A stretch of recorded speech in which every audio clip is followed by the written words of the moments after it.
In the 10th grade, as a sophomore in high school, I was dating a girl and it came to a point where I had to make a decision that I had no idea how she would respond. I'm talking about no idea at all. And when I had to make this decision, I already wasn't in the best of places. I had tore my patella tendon completely in half and I had fractured my shin bone. So I was walking around on crutches, barely able to move. Whole time, I still understand I had a decision that I needed to make. Hey, this is a story of the time where I just want to tell y'all, like, something happened between me and an old girlfriend, and that's why the title of this video is the way it is. So without further ado, I'm gonna hop straight into it. So drop a like on the video, subscribe to the channel. There's gonna be more of this kind of content coming soon because this is one of my talents. This is one of my skills and gifts is storytelling, just communicating and stuff like that. And I really love to do it. And so I hope y'all enjoy this background gameplay. I'm always gonna be using a Vegeta character when I'm storytelling. It's not the same as the normal videos, but anyways. Yeah, man. So when I was in the 10th grade, bro, as a sophomore in high school, it was this chick, and I'm not gonna leave her name in here. I'm not gonna do anything like that. But we started dating. Now it's important for y'all to understand the way we started dating was not. I don't think it's the way that you should typically go about dating, right? So we were in the same class. We were in the same math class. It was what was this class called? Trigonometry? No, not pre-cal. I think it was pre-cal. Yeah, we were taking pre-cal in high school. And it's a whole bunch of math. That's what it is. A whole bunch of math stuff. So the first semester, I'll call it, of the entire school year, we had the same class and we sat in the same class. I never spoke to the woman. Never, ever, ever. So second semester, I seen her one day and I was like, okay, I made up my mind. She's attractive enough and I'm kind of bored. Like it came from a place of boredom and loneliness. You know what I mean? Some of my friends around me have had multiple girlfriends. I've never really had a girlfriend for her. I had one before her, but it's a debate whether or not they were actually considered my girlfriend. So I made up my mind. I said, you know what? We sitting in the middle class. She next to me and we working on a group project together. So I look at her and then I say, hey, yo, let me see your phone real fast. I need it for like, my calculator is like tripping on my phone. I need your phone for the calculator. And she said, okay, bet. I take her phone, I'm talking about smooth, put my number in there. And I said, here you go. She seen what I had done, so she looked at me, she started giggling. That's how I knew right there I was good to go. I was good to go. So we start talking, after class I go home, I'm texting her, whoop-de-whoop-de-whoop. We start talking and we doing cute stuff, you know what I'm saying? Like, oh, you look good, this and that. Oh yeah, you look good too. We was telling each other, complimenting each other. And after a few days, I want to say like 4 or 5 days passed. I don't even think a full week passed by. Obviously, a dude put his number in your phone. He got some kind of intentions. So she caught on to that. And after about 4 or 5 days, she asked me, she said, hey, I was just wondering, what are your intentions? Like, you know what I'm saying? What are you trying to do? You just think I'm cute or like, are you trying to date me? Whoop-de-whoop-de-whoop. And now here's number one. I believe that as a man, if you serious about pursuing a woman should never have to ask that question. So that's how you know, that's telltale sign number one. I wasn't taking her seriously for real. So after she had asked me that, I was like, I didn't know what to do. I was really just doing it out of boredom. You know what I mean? And I was like, okay, I think getting a girlfriend would be cool because at least like, you know what I'm saying? I know that chances are she probably won't be talking to anybody else if I tell her I do want her to be my girlfriend. So I said, yeah, of course. I got to just chatting. Excuse me. I said, yes, of course I want you to be my girlfriend. You know what I'm saying? I just, and this was BS. This was some bull jive. I said, I just didn't know how to ask you if I'm being honest with you. She's like, oh, okay, that's nice to hear. We can date then. Let's be boyfriend and girlfriend. Mind you, I'm in the 10th grade in high school. You know what I'm saying? Most people, you got some people that this is the peak of their life and you got other people they just going through. I'm one of the people just going through. So we started dating boyfriend and girlfriend. And it wasn't bad, bro. I'm gonna keep it a bug with y'all. I don't want to talk down on her or anything like that. The relationship wasn't terrible. It wasn't terrible, but it just wasn't right. And so y'all know what I'm talking about. I'm gonna just give y'all a few examples. So the first example I probably have of this is that she was we were doing things we wasn't supposed to be doing. Now, me, I'm a Christian, but at the time I was dating her, I wasn't serious about God. Like, I was one of them people that say, oh yeah, I'm a Christian because I believe in Jesus. You know, that's the Son of God. That's probably the extent of my knowledge. Didn't consistently go to church or anything like that. Didn't really even know about God and who he is. So I wasn't too concerned with pleasing God with my lifestyle at that time. Nevertheless, like, I always grew up in a home where my parents were, not parents, my mother, I grew up with my mom. My mother was always preaching no sex before marriage. You shouldn't be doing things, you know, that could lead to sex before marriage either. So the first sign that the relationship wasn't right is that, boy, we got straight to it. I'm not gonna lie, I'm not gonna get into the details of what we was doing, but just know we was fornicating. And if you don't know what that means, go look it up.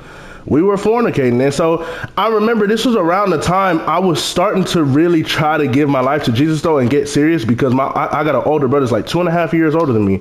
He gave his life to Christ like months before, maybe a year before. Nah, probably months. He gave his life to Christ months before, and I seen the way he was just changing, and he was changing in a good way.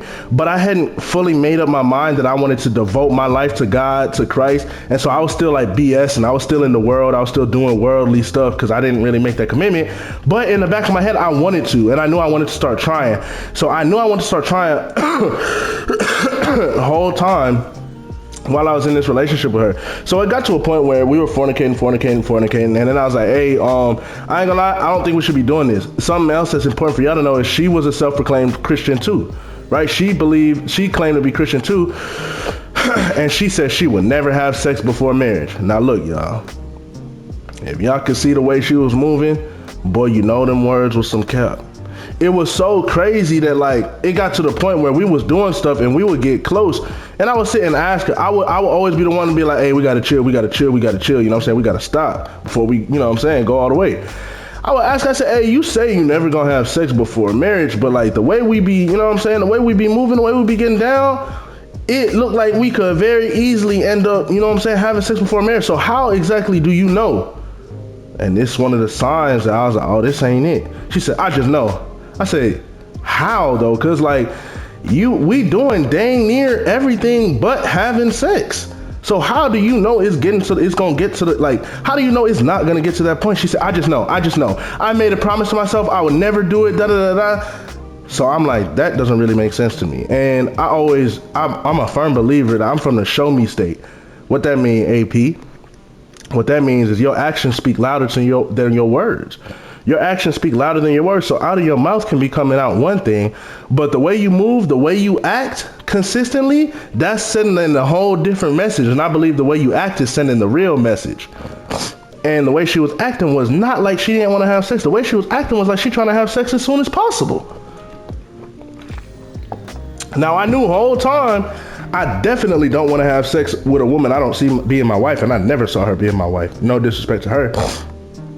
I was just on some nonsense and I was bored. So that's the first time I kind of knew it wouldn't work. And then it wasn't right. The second sign, I really knew it wasn't going to work and it wasn't going to be right. Bro, I'm not going to lie. I forgot exactly what she said, but she had said something so sideways to me and she was like standing 10 toes down. You know how sometimes you can say something you don't mean and you be like, hey, I was out of line when I said that, my fault. Nah, it wasn't one of those. It was one of those things where she says it and then she's like, yeah, what, like what, like for sure. So boom, right? Now, how I had told y'all in that little hook in the beginning, while we were dating, I injured myself, bro. I had tore my knee all the way apart, bro. And I was on crutches. I had to get surgery and I was on crutches for months. When we first started dating, I wasn't, right? I wasn't. But I was on crutches and I had told her, she was like, you know, what are you doing after school? I said, I'm going to practice.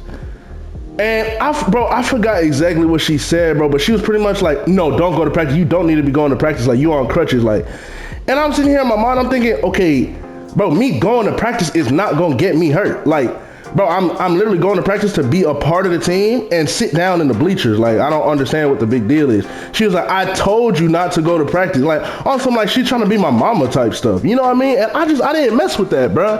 And it might not sound that deep to y'all, but I'm telling you, I truly feel like that's a telltale sign. Like, if you'll talk to me like that about going to practice, mind you, bro, I'm like 17. I'm almost a grown man according to the law.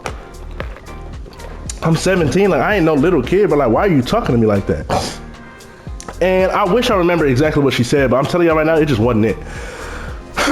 I ain't gonna lie, like right then and there, bruh, I was like, that's kind of when I had made up my mind, yeah, this ain't gonna work. You see what I'm saying? This ain't gonna work. So I had started devising a plan. Oh, okay, let me tell y'all this real quick. Back to the fornicating thing.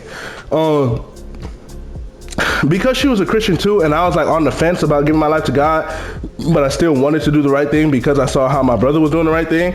I had told her, I was like, hey, we fornicating a lot in our relationship. I think we should move a little bit different. In order to do that, we got to set up some boundaries or something. Like, let's maybe have like a code word when one of us is feeling like, a little excited, if you see what I'm saying. Like, let's have a code word so that we just put some distance between ourselves. Let's not see each other past like 8 p.m. Like, let's not, touch, like sensitive areas on the body. Y'all can read between the lines. Let's like not do that. Let's make sure we don't do the things that could easily lead into fornication or sex. And she said, okay, bet. And it's something that happened multiple times. I would think we were on the same page. I went to her crib to surprise her for her birthday with some cake. I gave her the strawberry cake, and then I go sit down on the couch. She sit down on the other side. I hear this thing playing on her laptop. I'm just curious. I'm like, what are you watching? She say, Sex in the City. I say, oh, type stuff. I scoot even further away on the couch because I'm trying to be about the boundaries. So she come up to me and she say, can I sit on your lap? I say, well, I feel like that's not the wisest decision, you know what I'm saying? Because, I'm a man, and between both my legs, I got something that's kind of sensitive. So, you know what I'm saying? She comes sit in my lap. Long story short, we ended up fornicating anyway. Now we back to the same thing. So I had realized, it's like, bro, it's time for me to come up with a strategy, bro. So boom, that's what I did. I had texted her one day. I said, hey, we got to talk. We got to talk. After class, meet me right here. She said, okay. So I meet her after class, bro, and I pretty much tell her, long story short, yo, look, I'm sorry, bro, but I gotta break up with you. Like, this is not gonna work because I had kind of like made my decision in the middle of the conversation. Like, yo, I'm trying to give my life like to Christ, bro. I'm trying to get right with God. I've been playing around for a long time. It's about time I stop playing. Like, I'm trying to give my life to God, and this relationship with you, it's not gonna allow me to do that because I'm a man. I'm a very heterosexual man, and I love women. You know what I'm saying? So I can say one thing, but if we not on the same page about these boundaries and trying to move accordingly, bro, like, it's just not gonna work because I'm not gonna get closer to God. I'm gonna just get further and further away with all this fornication. You feel me? So this not gonna work. And her response to that, at first she was trying to fight it, like, nah, I don't understand. Then when she realized I wasn't going for it, like, I had already made up my mind, I'm standing 10 toes down on this decision. Y'all know what she told me, bro? And this is where the title comes into play. The reality was I was really trying to give my life to God. The reality was, according to our relationship, our history, we fornicating the whole time, every single time we see each other, and eventually we're going to end up having sex. I did not want to lose my virginity, or better, more accurately said, give up my virginity to a woman that I was not finna marry. So the reality of the situation was it wasn't working. That's the reality. It wasn't working, especially for the goals that we have. As a Christian, like she claimed to be, she wasn't supposed to be fornicating. As a Christian, like I claim to be, I wasn't supposed to be fornicating. So that's actually the reality that we had, is that it wasn't going to work. Breaking up was the wisest decision. And I told her, I wish nothing but the best for you, and I hope nothing but the best for me. And I hope we find the right people, you know what I'm saying, for each other. But we not it for each other. And y'all know what she told me, man? She said, you just like every other guy. I knew it the whole time. You just like every other guy. And you gonna walk out of here and you gonna be just fine. You probably gonna be laughing with a smile on your face. And bro, when she said that, I remember being so taken aback. Like, I almost laughed. Like, y'all know when you laugh but something's not funny at all, you just laugh because like you don't know what else to do. It was almost like one of those. I don't think I did, but I almost laughed. I said, yo, I'm gonna be honest with you. If you really think that, then that just shows how well you don't know me, because it's not easy for me. You know, I was invested into this relationship. You know, it started off as a boredom thing. You know what I'm saying? We started fornicating, emotion gets involved. I was invested into this relationship. This is not easy thing for me to do, to break up with you, but I'm doing it based on the reality that I'm trying to give my life to God. And you say you already gave your life to God, you're a Christian, we shouldn't be doing it.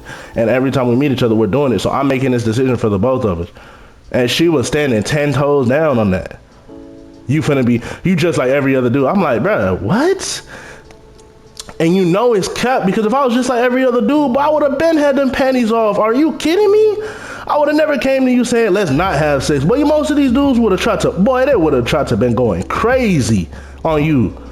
I did not. So yeah, man, that's a story time about, you know, when I had to break up with a girl because of, you know what I'm saying, for reasons as such as the ones that I listed, man. And the reality, they couldn't accept it. She couldn't accept it. So she lied to cope. I truly believe her saying that. She knew I wasn't like every other guy. I truly believe her saying that, bro, it was a way for her to cope with the situation she did not want to happen. So yeah, if y'all enjoyed that story, man, drop a like on the video, subscribe, and let me know what y'all thought in the comment section below. It's been Ambassador Plays, and I'm out. Peace.